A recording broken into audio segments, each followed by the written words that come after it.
হয়ে যাবে গা। হ্যাঁ, জুমিকে দেখো সেই লাগতেছে গো, মেঘলাটা কি সুন্দর। আমরা এখন যাচ্ছি বিয়ে বাড়ি, কোনো প্ল্যানিং ছাড়া। মানে কি যাওয়ার কোনো প্ল্যানিংই ছিল না, কিন্তু হঠাৎ হচ্ছে না যেতেই হলো। তো দেখো আমি হচ্ছে এই শাড়িটা পরলাম, আর যেহেতু বাইরে খুব ঠান্ডা, হ্যাঁ প্রথমে ভাবছিলাম কি সোয়েটার পরবো না, কিন্তু বাধ্য হলাম সোয়েটার পরতে, যা হাওয়া ছেড়েছে বাইরে। এই যে বনি হাফ জ্যাকেট পরেছে, দেখি বনি তুই রেডি? হ্যাঁ বনি রেডি, আর হানি রেডি?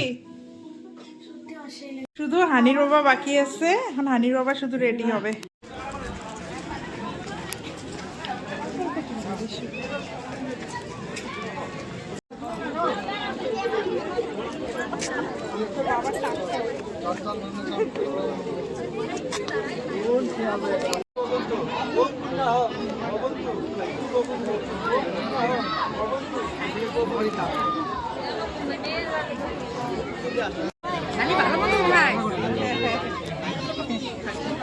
পুরাটা উঠাবি দেখ।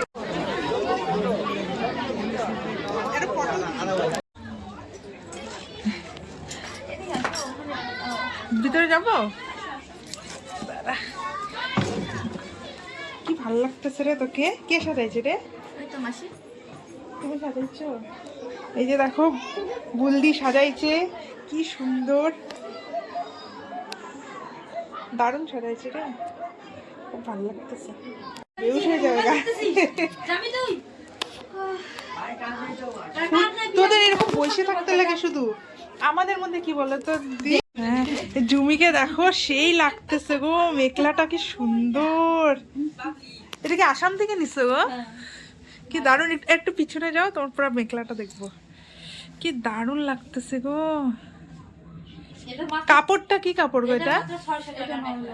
কি বলো? আমার মেয়ের হোলসেল দোকানে মাত্র 600 টাকা? এমনি অনলাইনে দেয়, মানে ধরো পার্সেল করে তো দেয় না? না, কালারটাও কি সুন্দর, কাপড়টা দেখি।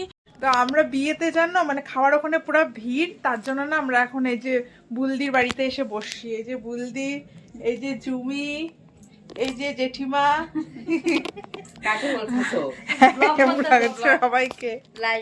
সবাইকে বলতেছি। এই যে হানি টায়ার্ড হয়ে গেছে, এখন বলে একটু রেস্ট করবে, তার জন্য আরো বেশি করে আসা।